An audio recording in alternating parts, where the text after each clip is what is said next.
Morning Nigeria. Today we shall examine the fallout of the just concluded United Nations Food System Summit in Addis Ababa, Ethiopia.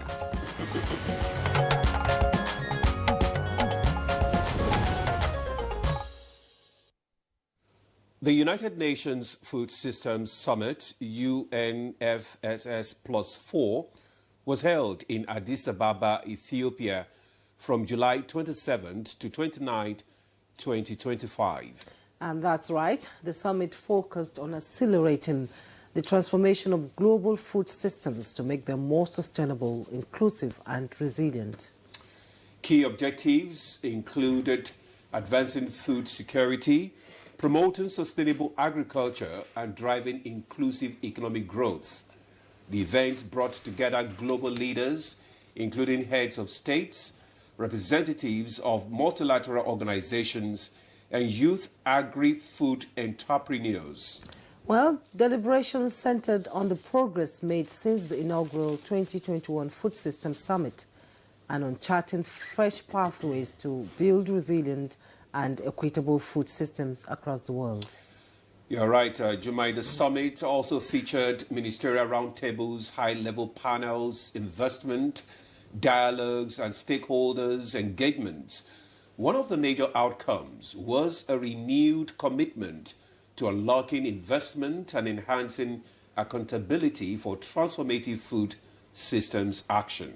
And Nigeria at the summit unveiled a 10-year strategic action plan spanning 2025 to 2035, aimed at transforming the agricultural sector through youth-led innovations. The country also committed $538.05 million to the Special Agro-Industrial Processing Zones program designed to boost productivity and improve livelihoods in rural communities. A recurring theme throughout the summit was the call for collective action to address global challenges like food insecurity, climate change and poverty. Leaders emphasized support for smallholder farmers, investment in sustainable agriculture, and the need to scale up agro-industrialization. And there was also a strong spotlight on the role of young people in shaping the future of food systems and the need for inclusive and forward-looking solutions. So, is collective action the real key to ending global food insecurity? And how can nations better work together to make it happen? I am Ademola Adeoye. Thanks for starting your day with us. It's the first edition of the week and the first Monday in the month of August on Good Morning Nigeria. And I am Juma Yusuf, joining my colleague Demola to welcome you to Good Morning Nigeria. We're live on the network service of the NTA. Well, thank you, Timothy Yusuf, for those questions that you have asked. And I believe that our guests who are already seated in the studio are set to provide solutions to some of those challenges that you have raised. Just to let you know that we already have our guest seated in the studio with us this morning. In no particular order, let me just introduce Dr. Kingsley Uzoma. He is the Senior Special Assistant to the President on Agribusiness and Productivity Enhancement.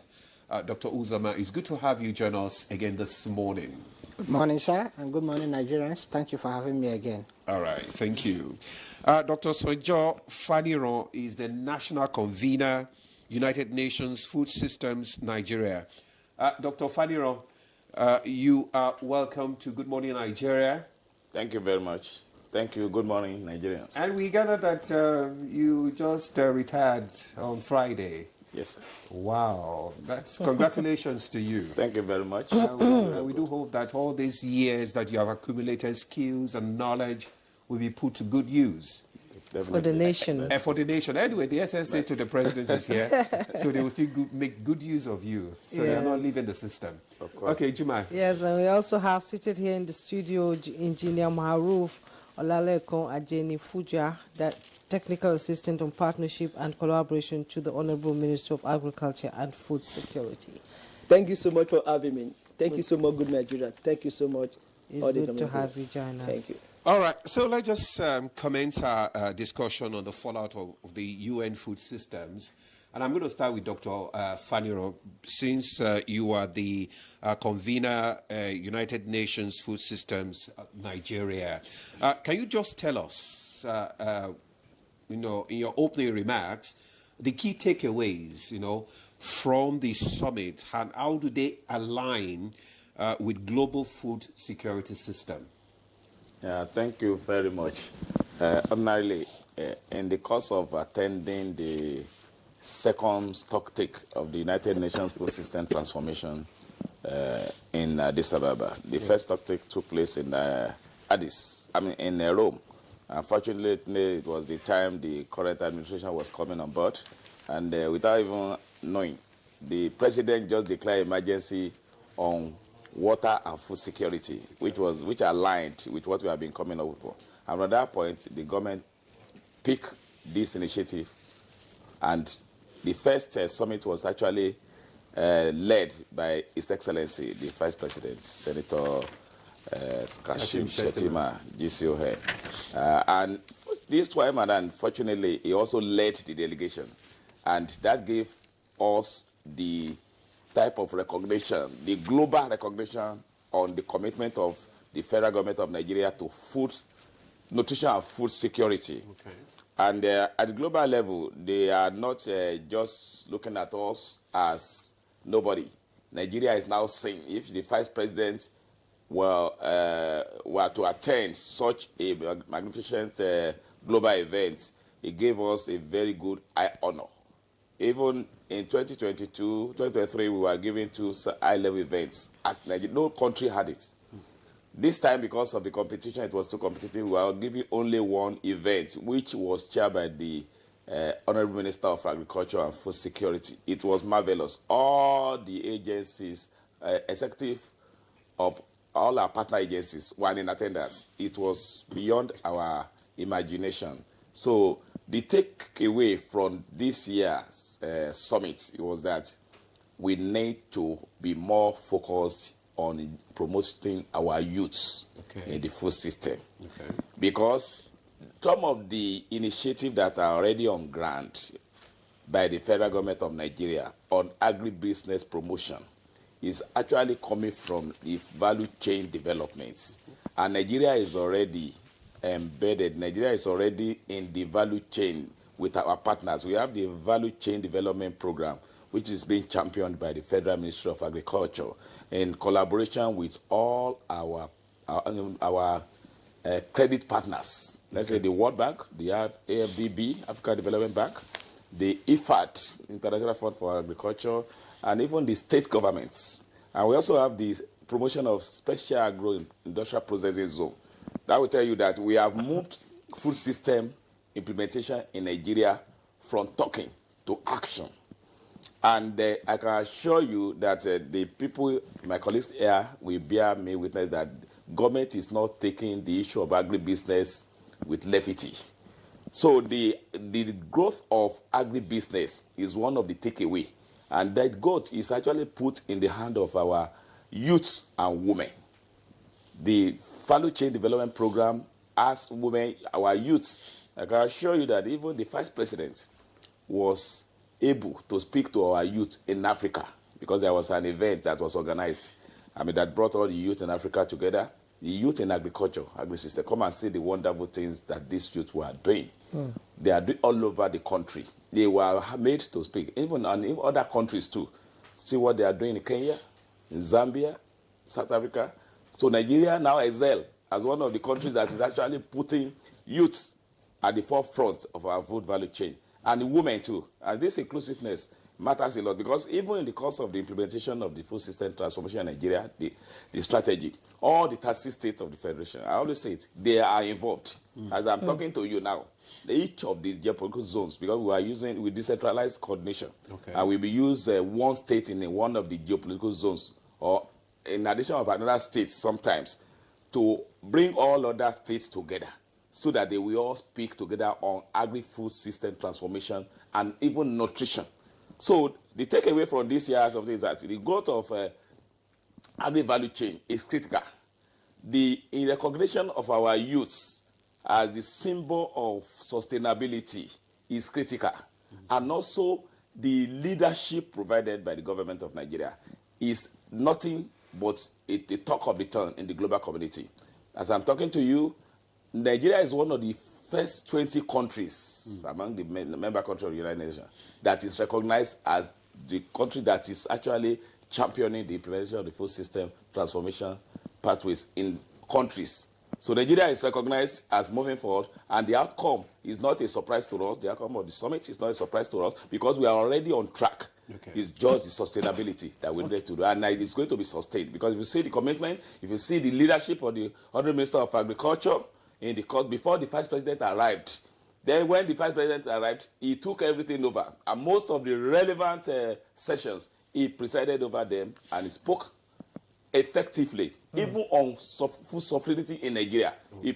He emphasized the commitment of the federal government of Nigeria, led by the President, Bola Ahmed Tinubu, GCFR, and his commitment to it, which made him also to tell the global community that Nigeria is on top of even implementing the outcome of this year's Food System Transformation Summit talk that we had in Addis Ababa. Thank you. Thank you so much, Dr. Fanuel.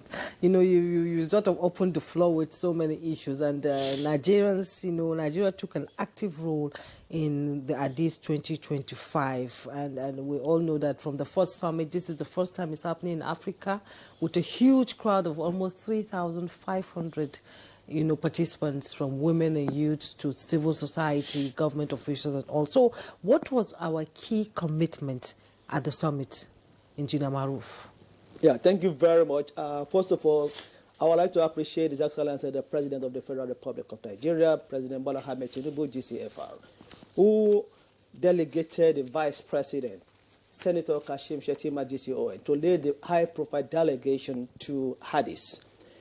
Essentially, as if I could echo the sentiment of the national convener, we were already on track in terms of nation's food system transformation.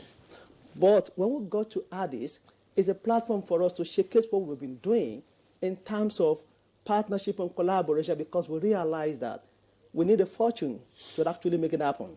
And as a nation, we can't do it all alone. It requires multi-stakeholder partnership. So the Honorable Minister of Agriculture and Food Security, Senator Abubakar Kyari CON, understood this very well and pushed for strengthening our bilateral ties with multinational financial institutions. So he organized a lot of bilateral meetings for the Vice President to meet with the top management of the multinational financial institutions like the International Fund for Agricultural Development. So we brought the President of IFAD. We had meetings with them. All our projects we're doing, how do we scale them up to increase impact? How do we extend them to consolidate on the socio-economic gains over the years? So we have a program called the Value Chain Development Program. We have the Special Agro-Industrial Processing Zone Program. We have the Livelihood Improvement Enterprise in the Niger Delta. These are programs targeted towards accelerating the transformation of the national food system. They're already running, but we're taking or scaling them up. Take, for instance, the SAPZ is a program with partnership with three big funders. We have the AFDB, we have the ISDB, which is the Islamic Development Bank, then IFAD. What we realized so far, the $538 million we have for the first phase in 8 locations, we need to scale it up, mobilize more finances to spread the location across the federation. This will help us to scale up impact and transform the national food system. It's focusing on providing infrastructure and enabling environment for investors, making it an investment platform to bring in foreign direct investment. So it's like using the foreign debt to provide foreign direct investment. It's a win-win situation for the nation, and it's targeting the youth and women because we are promoting social and financial inclusion for gender. Gender takes a center stage there. About 45% of the beneficiary will be women and youth because we realize the role of youth in Nigeria. Our youth today, the population is huge. If we can turn it to asset, it's better for the nation. And we are on the path to a new height of excellence if we can do that. So the Honorable Minister of Agriculture and Food Security understands this very well. So he did not take it lightly to have multilaterals to come into our fold. The partnership with FAO, he also brought the DG of FAO to meet the Vice President and discuss how best to, increase the impact to sustain the gain over the years. Then President Bola Ahmed Tinubu, the GCFR, giving them free mandate on food security, and we're on track on that. So as we move on, I will elaborate one by one on each of these programs and what are we doing next to make sure that we consolidate and then we move to the next level. For instance, in the next couple of months, we will onboard 10 more states for SAPZ, apart from the 8 locations we have now. And by next year, we're going to onboard a total of 27 states plus the first 8, meaning that all states of the Federation will key into this transformative project. SAPZ is a flagship project which we showcase in Addis, and the whole world can see it is a global project because of its impact, because of its value, and because of the dedication of the government. We're making a lot of progress in that regard. So, distinguished gentlemen, let me drop it for now, then we'll move to the next level. Okay. Yes, we'll move to the next level. Thank you so much. Engineer Maruf, distinguished Engineer Maruf, thank you for your opening comments there. From what you have said, government is doing a lot in the area of food security. Now let's bring in Dr. Uzoma into this discussion. Dr. Uzoma, there's this predicted 1 billion investment in Nigeria's special agro-industrial processing zones program. How is it going to impact the country's economy and food security? Tell us. Thank you. Before I delve into that, the UN Food System Summit has 3 agendas. Reassessing progress made. We were there July 2023, which was led by the Vice President. Second is strengthening partnerships.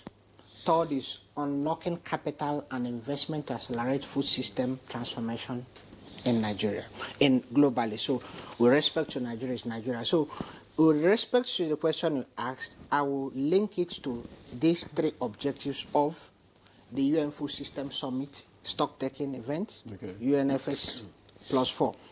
1, reassessing progress. You talked about the 1 billion. In July 2022, we were at the UN Food System Summit stock-taking +2 at Rome. The Vice President had engagement with International Fund for Agricultural Development, Food and Agriculture Organization, World Food Programme, the Prime Minister of Italy, and a whole lot of other high net worth entities. Okay. And there he talked about the Special Agro-Industrial Processing Zone, which we are still trying to get because it's a subsidiary loan. So trying to get all the state governments on board. So he highlighted that to all these entities that he had meeting with. So for this one, reassessing progress. In October 2023, we were at the World Food Prize Program in Des Moines, Iowa. This SAPZ loan is syndicated by the African Development Bank, and co-financed by the Islamic Development Bank and the International Fund for Agricultural Development. So we had also another high-level meeting with the president of African Development Bank in Des Moines, Iowa in October 2023. That was where the president of the bank, Dr. Adesina, now, after lengthy deliberations, with the vice president, he committed to raising additional $2 billion to fund the onboarding of additional 24 states into the SAPZ. So you have the SAPZ 1, which is now 8 states: Imo, Oyo, Ogun, Kwara, FCT, Kano, Kaduna, and Cross River. So we have done the groundbreaking in Kaduna, the second groundbreaking in Cross River. We just returned from Oyo State in Ibadan, Senatorial District, for the third groundbreaking for the Oyo State own. That is strengthening partnership. So for this, we had a further high-level event showcasing the SAPZ and what are the inherent, the inbuilt socioeconomic transformative advantages in its design. And with that, we brought in funders from different stakeholders, from the Gulf, from Badia, from ECOWAS Bank for Reconstruction, beyond the primary 3 stakeholder funding partners, AFDB, ISDB, and IFAD. And if you look at the SAPZ, why is a game changer? It's a baby to the President Bola Ahmed Tinubu, GCFR, because he's interested in just transforming the agricultural system from an ecosystem of subsistence to an ecosystem of economic and financial value creation for the quantum leap in the socio-economic transformation of our communities, of the Nigerian agricultural landscape. Okay. So, what are we talking about? And this SAPZ is designed to focus on value chains that the host state has competitive advantage on. But before then, before the coming of Mr. President, Nigeria had always been exporting raw material. You know, if you add value to cocoa, you get 3 times the value. Yeah. The first point of value addition. So the $1 billion is going to, you know, like, this is foreign debt for foreign direct investment, FD for FDI. So government is doing the heavy lifting by, you know, guaranteeing this loan from these multilateral financial development financial institutions, so that you present the right infrastructure to bring in other, you know, investors within the ecosystem. You build the roads, you build the warehousing system, you connect, like the community we went to, there was no network. However, there will be network. You don't expect an investor to operate in an area that is not connected. So these are part of the infrastructural development heavy lift that is being done by government. Government is not going to run it. You develop it so that other interested private sector partners will come and set up shop within that ecosystem. And what would that do? If you say, for instance, that livestock is one of the value chains, like the one in FCT in Gwagwalada, livestock is one of the value chains that we are looking at. You have cold chain, you have vaccine companies, vaccine storage, you have milk processing, milk collection. So Nestle, for instance, is already showing interest that they will come to FCT, they will have the Buzai milk processing plant, and they have the milk collection. They will now extend the milk collection cans to different livestock farming clusters in and around FCT. Every morning they will come and collect from them. They will feed into the processing plant. So you have people that are collecting, creating jobs.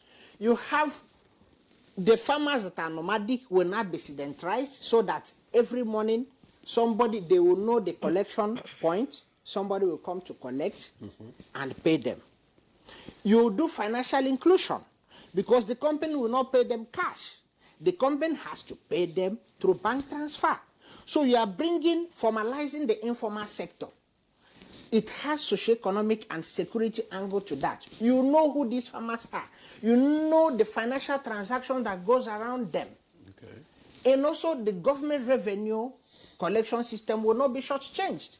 Because if somebody is making 1 million, but it's not financially included, there is no way government will be able to know that this person is making this, not even taxing him. If government wants to extend incentives, support, empowerment programs, it should not be extended to somebody that has enough.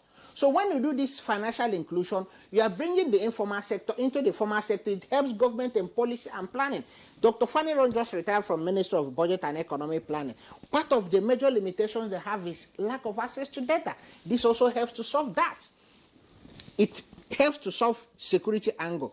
Then you begin to talk. By the time it starts to gain traction, we need to enhance the productivity of our cows. We begin to have biotech companies set up shops, and I can tell you, because of the SAPZ that has been planned to be hosted in Gwagwalada, there is a company that is developing a semen and embryo storage facility along that route. Okay.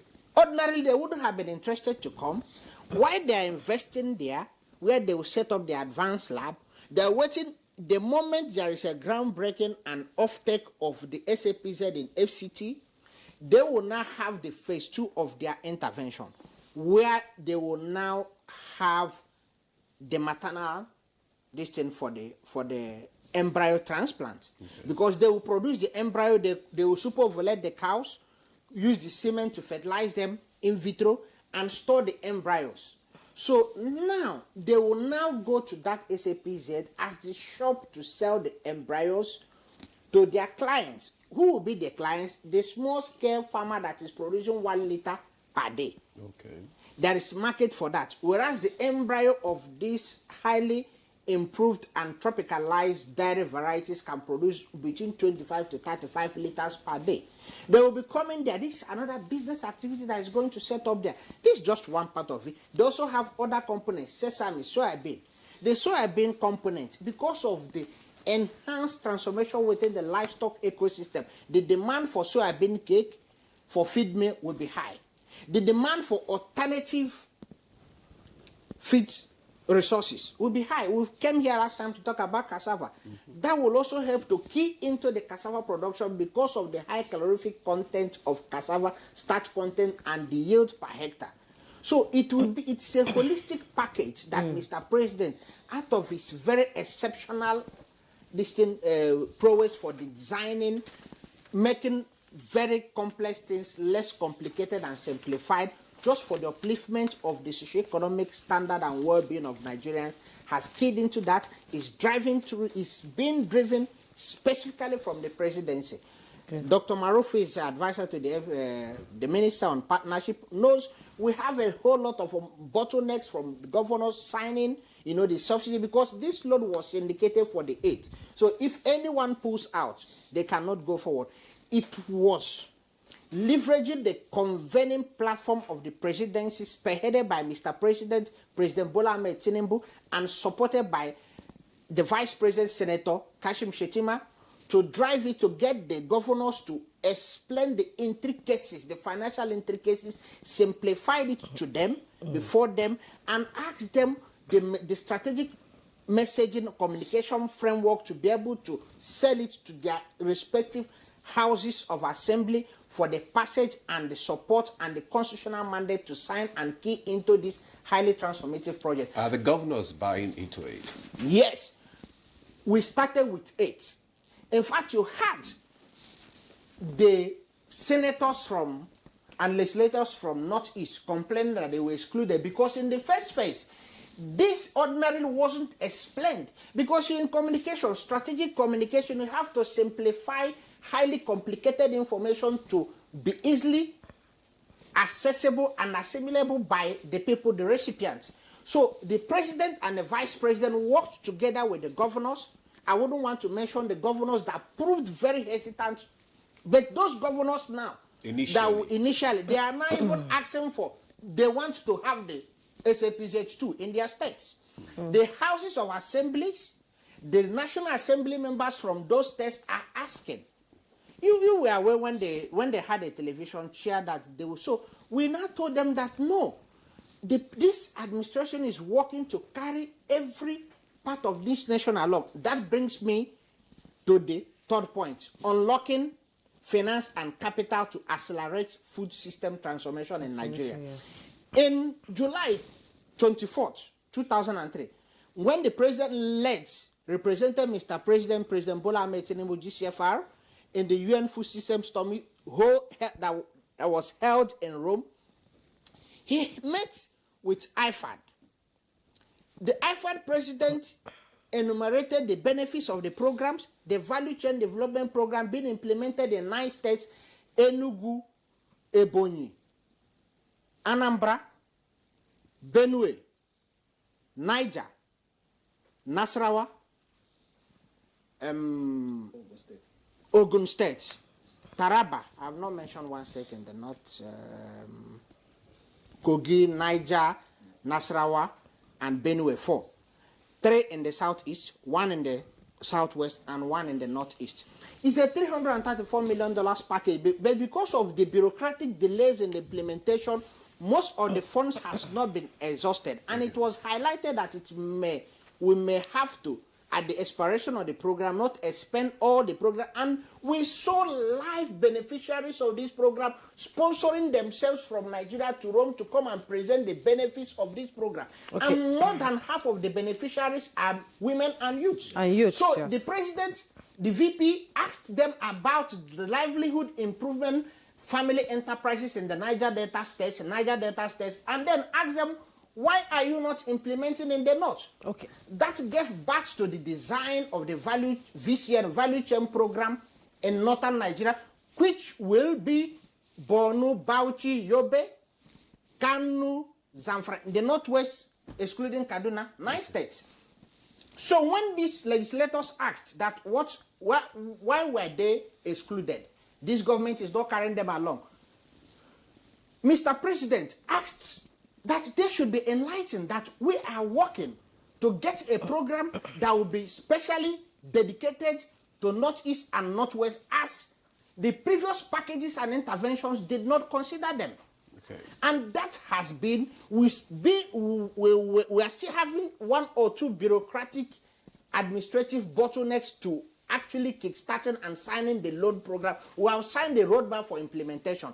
And that was part of what the vice president in his meeting with the president of IFAD, we ironed out. That keys into the 3rd objectives: unlocking capital and investment for accelerating food system transformation in Nigeria. Okay, Dr. Kingsley, so the you 3 objectives were met, and we also consolidated and strengthened partnership with our funders and onboarded additional potential funders into this very laudable economic transformation packages of the federal government. Okay, Dr. Kingsley, you have itemized a lot of issues here and a lot of achievements. We all know that this government is concerned about food security. President Tinubu said no Nigerian should go to bed hungry. And now we're on an international scale where partners are coming in, we're getting and engaging in agriculture in Nigeria. Let me bring in Dr. Fanira into this conversation. Now that Nigeria... Don't forget to tell our... Yes, our viewers, please, we're expecting your text messages so that you can contribute to the conversation. Okay, Dr. Fanira, Nigeria has endorsed the 3FS financing framework, just like Dr. Kingsley said. So how will this now impact, our local farmers and agri-SMEs? Mr. Kingsley says some of them were doing so well that they paid to go to Rome to showcase what they are doing. So how can this impact our local farmers and agri-SMEs, especially the youths, actually? Thank you very much. It's the 3FS, that is the financial flow for food system. Yes. In fact, Nigeria is the 2nd country that keyed into it from the UNFSS food system of. Because we observed that a lot of investment is going into agri-food system, and including nutrition. And this 3FS is actually to look at 2018 as base year. And currently stopping at 2023. And we are looking at all investment that has gone into agri-food system, including nutrition, because nutrition is a component of food system. So when you look at the recommendations that we submitted in 2021 to the UN, we have over 40 speaking to nutrition. Because nutrition is key in Nigeria now. And you can see the presidency is holding it and moving it forward by cascading nutrition into all the 774 local governments, which we are now calling Nutrition 774. And that has become a slogan in Nigeria. So for whatever it may be, the only thing that makes programs work is feasibility of a particular program. The agri-food system transformation, you can hear where Dr. Chris was analyzing what government has actually done in the area of investment and feasibility to food system transformation, including the youth.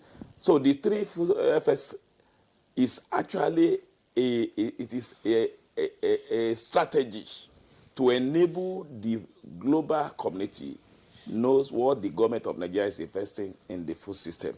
And also to identify the gaps so that government will be able to know whether they are doing well or they are not doing well. I told you that the first thing, you know, my ministry is Federal Ministry of Budget and Economic Planning. Anybody will be wondering, why is Budget and Economic Planning having the national convener? You also observe that the Federal Ministry of Budget and Economic Planning coordinates all sectors and provides policy advice to the federal government. And also, we are the interface between the federal government and the states. The Federal Ministry of Budget and Economic Planning is the only one that has it in the Constitution to interface. And that is why we have the Secretariat of National Economic Council domiciled in the Federal Ministry of Budget and Economic Planning with our minister as the Secretariat. So that at any point in time, the Federal Ministry of Budget and Economic Planning has the convening power to bring all sectors together. And we also have the convening mandates to collaborate for the federal government of Nigeria to collaborate with all the 36 states of federation plus the FCT. And that's where the National Economic Council comes in. And what we did, I saw you, at the initial stage of implementation of the food system transformation strategy was to make sure that all the 36 states of the federation, including the FCT, are brought on board. So when everybody is involved, when everybody is aware, the feasibility is already on ground. So what Dr. Chris is saying now, no governor, no state will say that they don't have knowledge of what the federal government is doing. Okay. Because none of them is left behind. So the three FS, the financial flow to food system, is to enable us to see what has been the investment of government of Nigeria in the food system and what are the gaps. Then how do we, undo the existing gaps? You see the financial flow, you see the financial inclusion that you mentioned. Some of these things cannot emerge unless we know where we are. And I can assure you that in the course of this food system transformation, all the state of federation has been encouraged to have budget line for food and nutrition. And because we have State Committee of Food and Nutrition that is actually being chaired by the Permanent Secretary as the technical, as the head of technical stakeholders. Then for the food system now, we are now encouraging a high level because the commissioners are actually excluded. So we are now encouraging a steering committee or a state high-level committee that we made the commissioners of economic planning to chair that coordination arrangement, and now co-chaired by the commissioner for... Why were they excluded in the first place? In the first place, that was what the provision of the national policy on food and nutrition. The governance structure just created the council at the next level, National Committee of Food and Nutrition, which is all the federal entities and representatives of the zones. And then the State Committee of Food and Nutrition only now made the permanent secretary to be the head, to head that. So the commissioners are not included. But now we have identified the gap. And now we are in the process of reviewing the national policy on food and nutrition, whereby the commissioners will be brought on board. Because without the commissioner, the governors are dead to whatever anybody is doing. They are the closest person. My minister cannot jump the permanent secretary and be discussing with me. And I cannot jump my permanent secretary and go to my minister and say that is what he said, except he asked me to come and brief him on certain things as a technical person. So each state of federation now has actually considered it necessary to have budget line for nutrition and food security. And that was the reason why we initiated the idea of having a high-level technical committee in the state, whereby the Commissioner for Economic Planning will chair that coordination of food and nutrition. And then the Commissioner for Agriculture will co-chair. The Commissioner for Health will co-chair. And the Commissioner for Education will co-chair. Because health has a lot of implication on nutrition. Because when we are talking of healthy diet, we are looking at healthy population. And human capital development is critical. Then the Commissioner for Agriculture, you know, the production. When you hear from Dr. Zuma now and Engineer, the essay to the minister, you see that they are talking from the point of practicality. Our own is to coordinate. We want you to do what you expected to do, and we backstop for that. So now, for the state government, for the states to be able to handhold at the nutrition and agri-food security, those 4 sectors are critical, and all other sectors. We now say that State Committee of Food and Nutrition will also be on ground, but they will be doing the technical, and they are also going to be part of the steering committee, so that there will be a feedback to the commissioners, because commissioner will be calling a high-level meeting to find out what are we doing on agri-food system transformation in our state. Do you want our state to lag behind? You see what they are saying about FCDP now. You see what they are saying about SAPC. You see that all state of they are interested. Yesterday, I mean, 2 days ago, I was watching the television on what Dr. Zuma was saying, on what the Oyo State government is now doing to make sure that they are one of the champions in the FCDP and SAPC, which is a competitive arrangement that we want all the states to imbibe. So with that, there will be financial inflow into agri-food system transformation in all the states of federation. Okay. And if it has not been there before, we want to know what has been there. Then what is likely to be the difference going forward. Because the 3FSS is actually being limited to this year, 2018, then to 2023. Then from 2023 to now, you see a lot of improvement. You see what all the state governments of federation are doing now on agri-food system. None of them is taking it to deliberately because the president is emphatic. Everybody sees its direction, and everybody sees. And you know why people are crying? There is always a gestation period for anything. A lot of investment has gone into agri-food system development in Nigeria, but it cannot overnight just emerge as success. So definitely it's like constructing a road. It's a process. It's a process, and it takes time. By the time the gestation period comes now, people will now be clapping. They will have forgotten the pain. So the commitment of government of Nigeria to financing agri-food system security is critical. That is why the global community want to know what are we actually doing in transforming our food in terms of government commitment, apart from partnership that we are having with some of their development partners across the globe. Okay. Thank you. All right. Thank you so much, Dr. Faniro, for that. Let's bring in Engineer Ajenu Fuja now want to get into the discussion. You talked about the issue of sustainability, that is the issue of multi-stakeholders partnership. And also you talked about the how to turn the huge population, the youth population, and make it more useful. Now, my question would be, the summit featured, youth declaration calling for urgent action on food system. So what role do you see for youth now in Nigeria, especially in shaping the future of food system? Yeah, thank you very much. Let me echo your sentiment again. Sustainability leads to prosperity. Yeah. So the Honorable Minister of Agriculture and Food Security, Senator Abubakar Kyari CON, he understood this very well. So he gathered all the stakeholders together, and he did not miss any opportunity to strengthen the ties with the partners. I'll give you an example. The Food and Agricultural Organization, FAO, we have a very strong relationship with them because we see them as the Global Ministry of Agriculture. So in moving forward, we need data. And the minister emphasized this. And the FAO has agreed to work with us to develop the farm registry where we know which youth is doing what and will be captured. That will help us in our policy implementation because in all this program, during the design, we work with statistics to know what are the population of the vulnerable groups, what are the categories of them, with this also the demographic features of this group, then we now plan. Now, what we've done so far that we intend to scale up after at this 2025 is narrowing down those projects specific to youth and women in terms of percentage. As I told you earlier on, most of our project design now is we'll have like 45 to 50% targeting the youth and women as beneficiaries. Okay. So what do I mean? Take, for instance, the SAPZ. In so many of our locations, we will have production clusters, we will have processing clusters. In the production clusters, we have farmers who will be producing the raw materials to feed into the processing clusters. So the people that we will support in the production will be minimum of 50% of women and youth.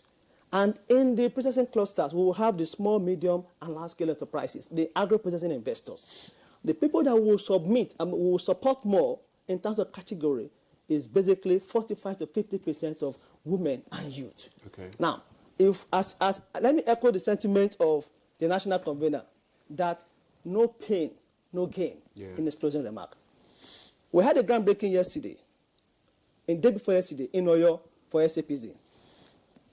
It is for the construction of the hub that will do backward integration, but it will take like 1 year, 6 months to 1 year, 8 months before they will complete the hub, because we're providing all the various infrastructure like road, power, just like you highlighted, the telecommunication, the environmental infrastructure, and the processing industry will be established, bringing their investment down, and they will need various aspects of the nation food system that will support the growth of the agro-processing industries. It is the youth and women that will anchor all those segments. When you talk of production, we will run climate-smart agriculture for them. We will introduce digital innovation to it, because in the 21st century, you can never be agriculturally effective if you are technologically defective. So for us to bring youth on fold, we introduce more of innovation and technology. Okay. That is what will make it, if you permit me, is to make agriculture sexy to the youth. If you have, I like that word, sexy. I like if you that. have a vibrant young population, in the whole world today, Africa has the most population of the youth. In terms of land for agriculture, in the whole world, Africa has 60% of it. And in this 60%, the 60% of it is in West Africa, and Nigeria has the 60% of it. So Nigeria is the future for the global food system transformation. So we have youth in terms of population. What we need to do more is to do sensitization, advocacy, then bringing innovation and technology to attract the youth more into this food. Some of them are there already doing fantastic job, but it's not a walk in the park with the gestation period. So we will only appeal more to more youth to come into agricultural food and ensure that we have all the energy and nest to transform the nation system. I'll give you an example.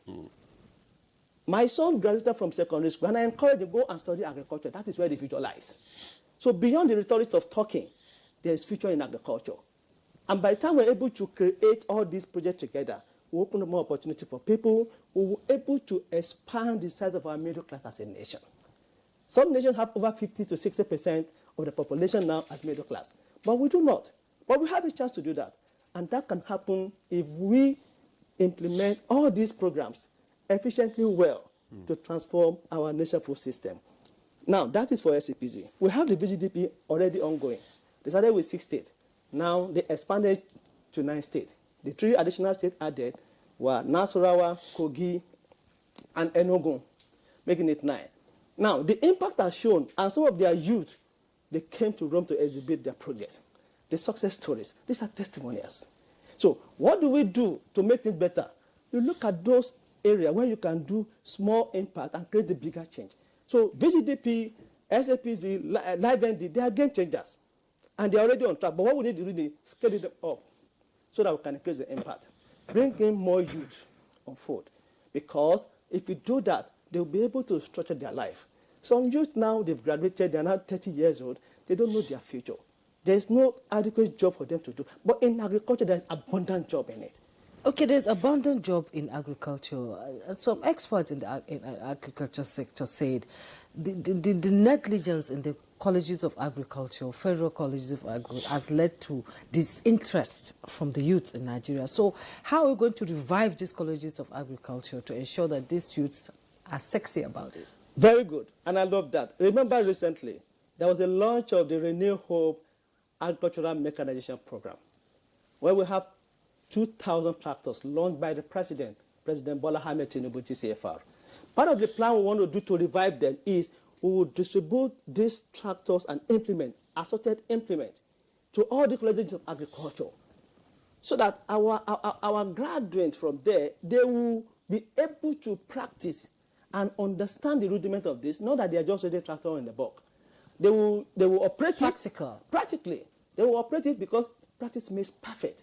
If they have been doing it during their course of training, it will give them the insight what the future holds. And there will be agribusiness component to it. How do you run agriculture as a business to make a living and to channel a better future for yourself? So if we are able to give to them, we will not collect 1 naira from them. But other stakeholders, they will pay money. We have subsidy on it, which I will not roll out yet because we are still awaiting the approval of the President on the framework to do that. So by the time we're able to do that, those agricultural colleges, they will be able to use those implements to train their students and at the same time open up more land and generate revenue for their institute. It will become a very good source of IGR for them.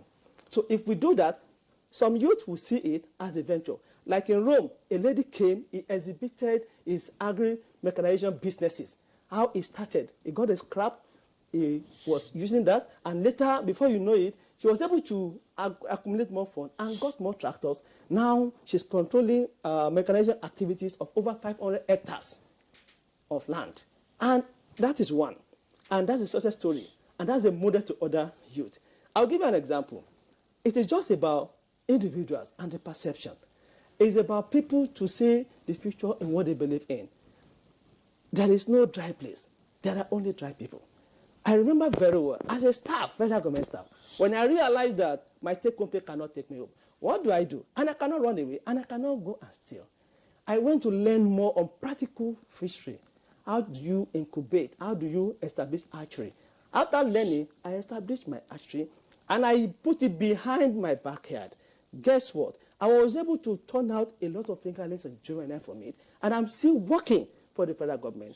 At the end of the day, I was getting millions of naira from there without any approval, while my salary was 24,000 naira then, in 2007 to 2010-11. Believe you me, I built my houses from it, from the proceeds of it. I mean, it's like you build a CBN behind your backyard. So taking that bold step is very important. So we need to roll out a lot of courage and encouragement for our youth to see the future in that. Dr. Engineer Ajene Fuja, Thank you so much. There's no dry place, there are only dry, Dry people. people. Exactly. Thank you so much. Maybe on that note, we'll take a break. When we come back, because we still need to talk about, you talked about the issue of multi-stakeholders partnership, and we'll look at how do we bring in private investors into this scheme. Thanks for staying with us. You're still on to Good Morning Nigeria on the network service of the NTA, and we are discussing the fallout of the UN Food Systems Summit that was held in Addis Ababa, Ethiopia. We still have our guest in the studio, but we have some questions and comments from some of our viewers, which we would read out so that our guests can respond to them. This one says, good morning, presenters and guests in the studio. Good morning, Nigerians. Agriculture is a very important business and a tool to fight hunger and improve food security in any nation of the world. My question is, to your guest, is about this issue of this GMO that is trending on social media on a daily basis.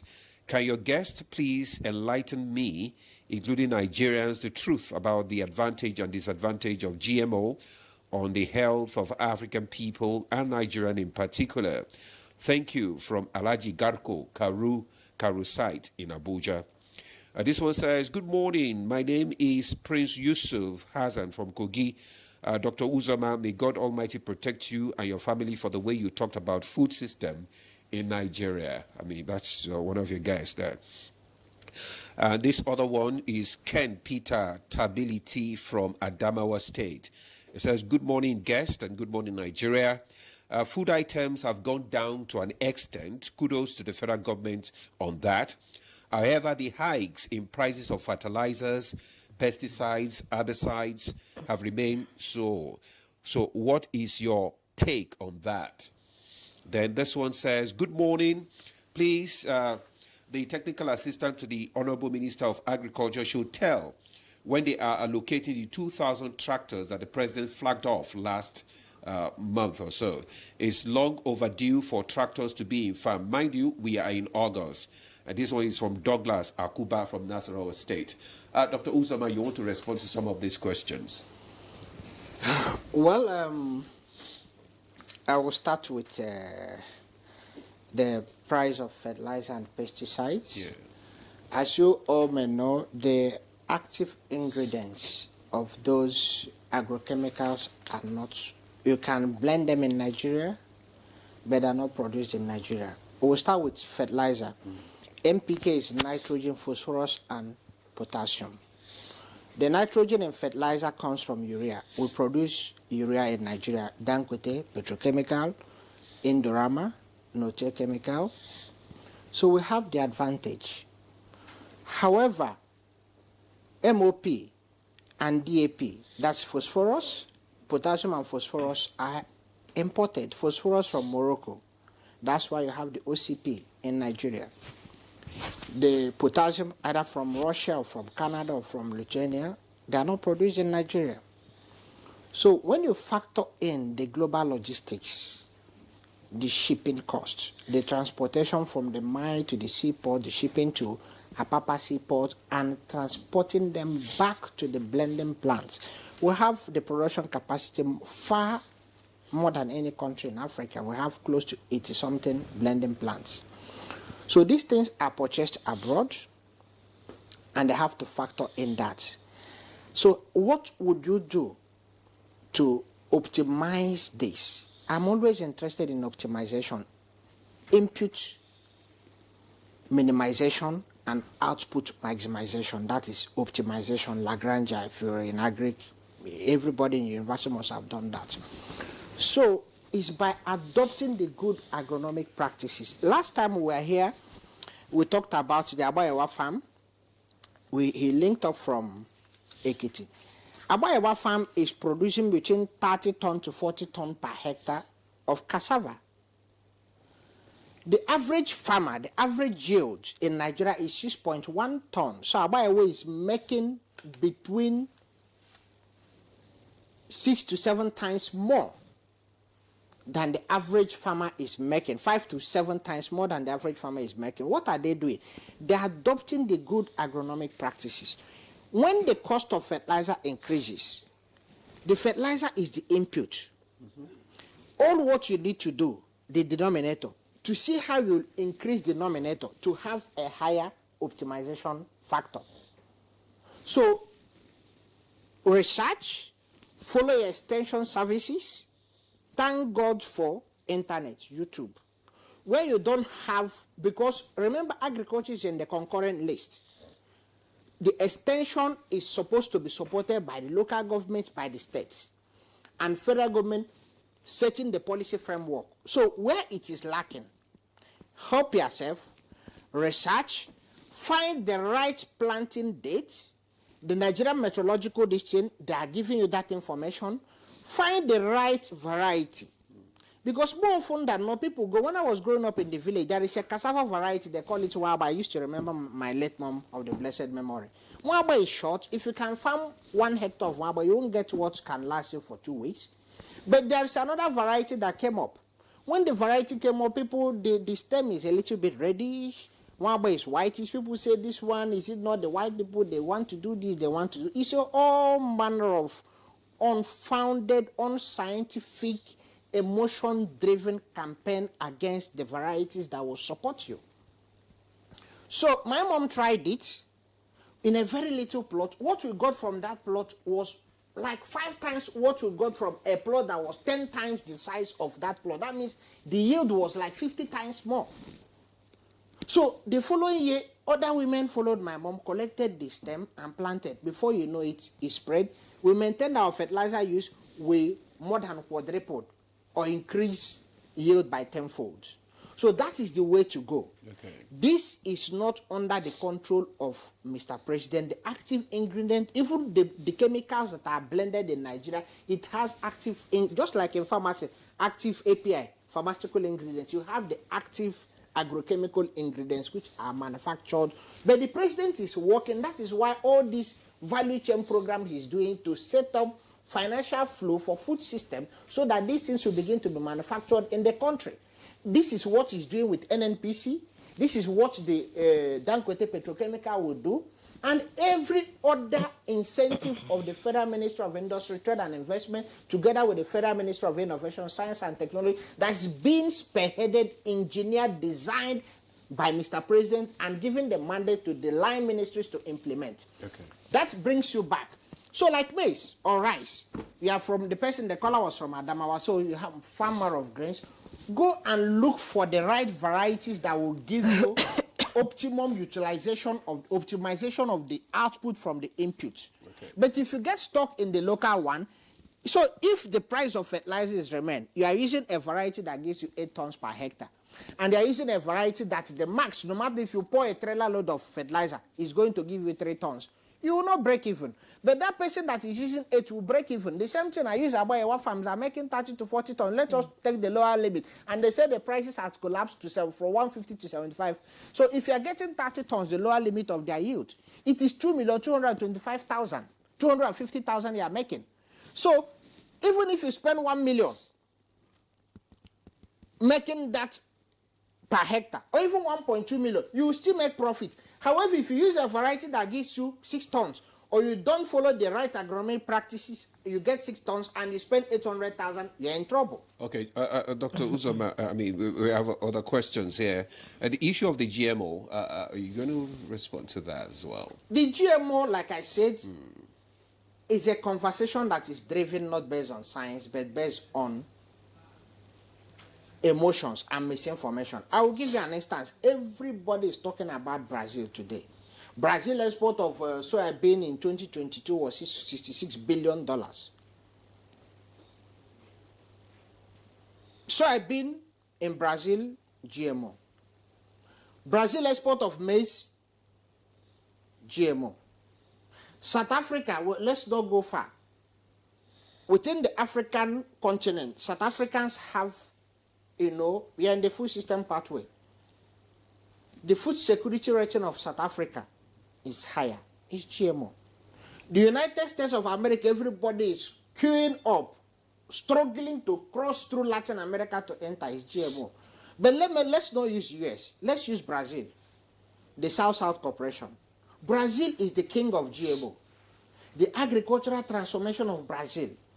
What is the life expectancy of Brazil when the economy changed as a result of the agricultural transformation? And what is the current life expectancy? It increased. What is the life expectancy of South Africa? And again, the campaign about, let's say, the telemase. The telemase was developed by Nigeria, Institute of Agricultural Research, ABU, and National Biotechnology Distinct. Professor Abdullahi and Rose. Let me get the lady's name.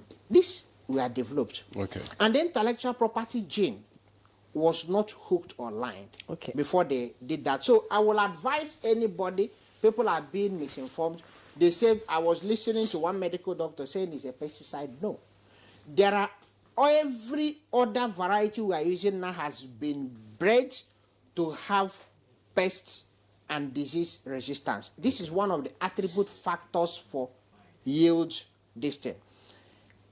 There are people need to sit down and have an honest science-based conversation and not misinformation. It's just like vaccines. There is so much misinformation about vaccines, polio, that is sterilization, is this. I was speaking with Honorable Minister the other time in this office, and we were just having this conversation. He said all the people that said, he's going to stay, they took it, that they're having many children. It didn't happen. But people are still stuck in that misinformation. That is why there must be more education, more enlightenment, and more information out there so that people... Where the United States is because they will say it's the West. I have to pause you there, please. Brazil is not the West. Brazil is the king of GMO. Okay, so look at your corned beef. Everybody eats corned beef. It's written on the label fed with GMO soybean. Go and read. If you are taking short breast, if you are taking all these imported processed these things, they are using GMO corn or soybean to produce them. Okay, and it has not killed them. It has enhanced their life expectancy and enhanced their yield. Okay, Dr. Kisley, I'm sure most people don't even want to read the label on things. They just buy it because they want it. They are hungry. Yes, they're hungry.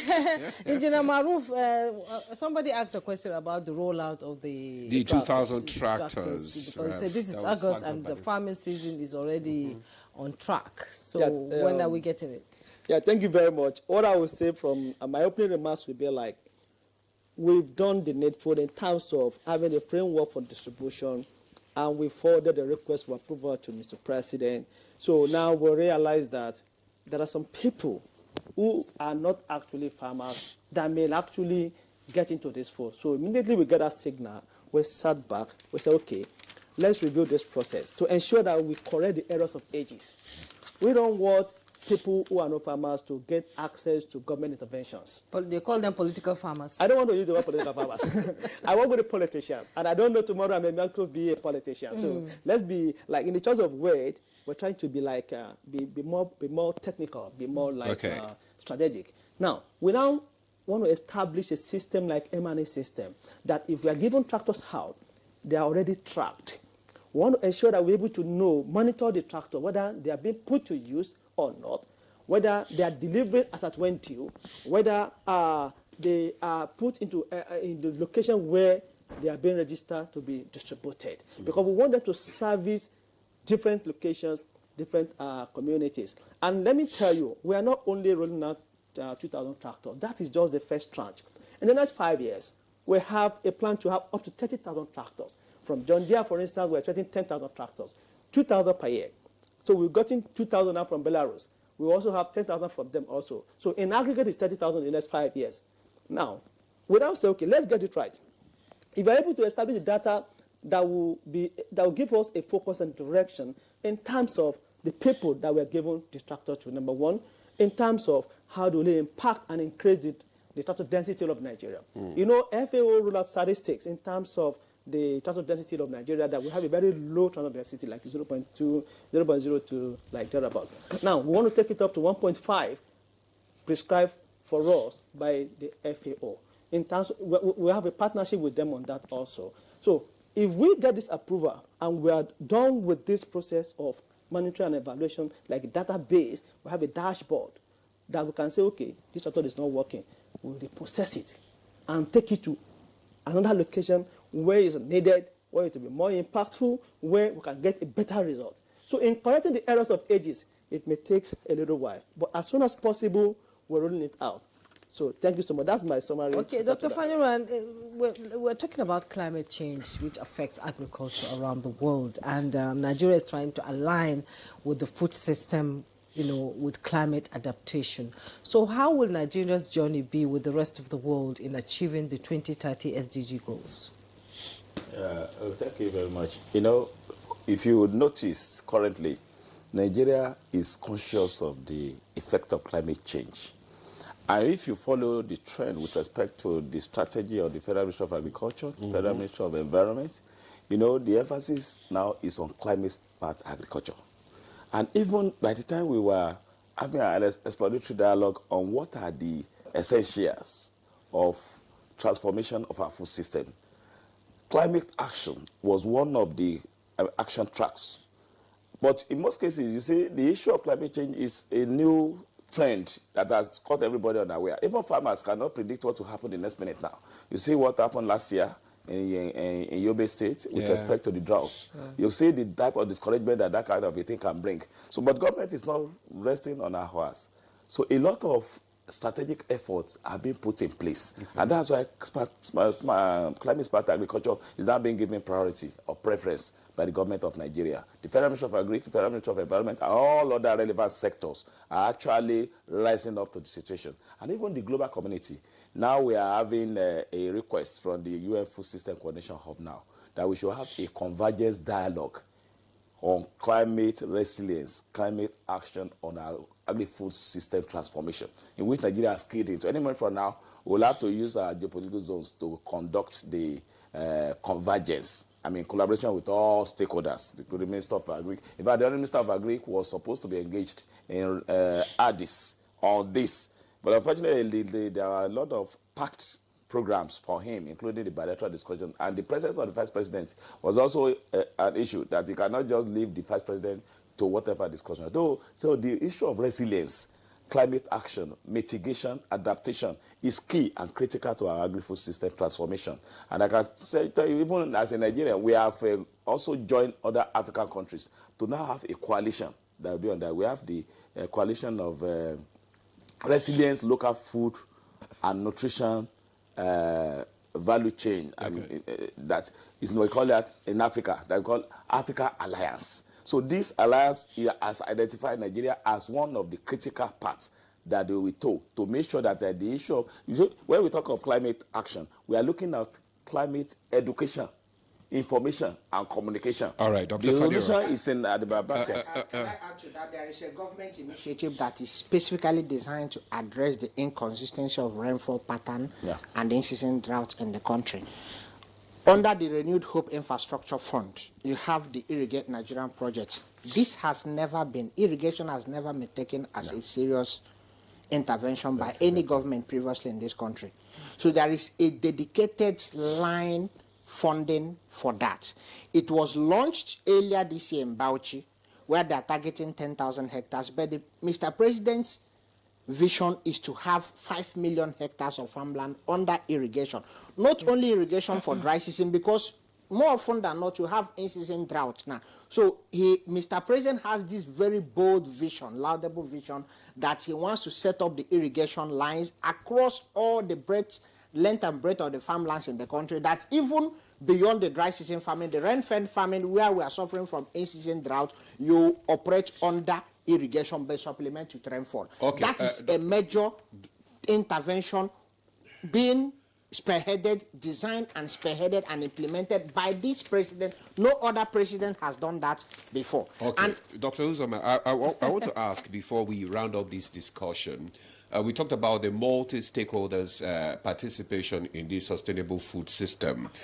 What opportunities, it's available exist for private, sector investment in the sustainable food system? Well, I will narrow it down now to the value chain program, the VCDP and the VCN and SAPZ. Like I said, government is leveraging, doing the heavy lifting, providing the infrastructure. Like, let me use your own. The road has been cleared, it will be tarred. They will be connected to pipe-borne water, to communication, to basic cold chain facilities that addresses the processing, post-production needs of the value chain of interest, the targeted value chain within that ecosystem, the warehousing system, all the basic infrastructural requirements to kickstart, to be able to net in the right investors to come into that, police post, security, all these things, electricity generation. You saw when the Governor Makinde told them that they will not have 24 hours electricity because you cannot run such an industrial district. So when all these things are put in place, the private sector will come and set up, and that will create thousands upon thousands of sustainable livelihood jobs. Then let's go to the value chain. We've run out of time. No, I'm talking about the value chain development in the north. Yes. It's targeted, production and market system. Market system is a private sector partners. And for instance, this is 40% women, 30% youth, 15% men, 10% persons with disability, and 5% returnees from displaced individuals, making it 100%. So, and in that, the major component is 70% market systems, because the problem is not the supply side or demand side. You have to be able to work in backward integration from the demand side to focus. That is the market system, and that will leverage enough capital, like in Kano, which is one of the beneficiary states of the value chain development program for the north. The market system, we are looking at enhancing the operational efficiency and the reach of the Dauna grain market. All right, thank you very much, Dr. Uzoma. You are so passionate about what government is doing for sustainable food system. So we just round up now. Dr. Kistu Uzoma, SSA to the President on agribusiness and productivity enhancement. Thank you so much. Thank you for having me. I love your passion, actually. Thank you. Good morning, Nigerians. And let's all key into government activities. The president is doing a lot to support, like what he has done in the value chain program in the north, which wasn't captured in the previous design of the value chain program. He asked, why is northern Nigeria not captured? And because of that, he has unlocked $158 million investment to spearhead value chain program in northern Nigeria, covering Borno, Yobe, Bauchi, Kano, Zamfara, Kebbi, Jigawa, Sokoto. Dr. Kisley, we're going to have you again. We're going to have you again. It's a continuing conversation. And Dr. Sajo Fani, National Convener, United Nations Food System. Thank you so much. Thank you so much, Dr. Sajo. And Engineer Maruf Olaleko Ajeni Fuja, Technical Assistant on Partnership and Collaboration to the Honorable Minister of Agriculture and Food Security. I love your terminology. It's sexy to be in agriculture now. Thank you so much for coming on Good Morning Nigeria. It's been a pleasurable conversation. We appreciate your time. Thank you so much for that. And again, we'll come back to talk more about partnership we have with the FAO, with the WFP, that the Honorable Minister is championing and ensuring that we're able to mobilize more resources for nation's food transformation to bring more youth and women on fold and transform them into assets to the nation. Thank you so much. And that's Good Morning Nigeria for today. We hope you enjoyed the conversation, and another topic will be up tomorrow for discussion. I am Jumwa Yusuf. Do have a wonderful day. And I'm Adimola Ade. Thanks for joining us. Do have a fabulous day.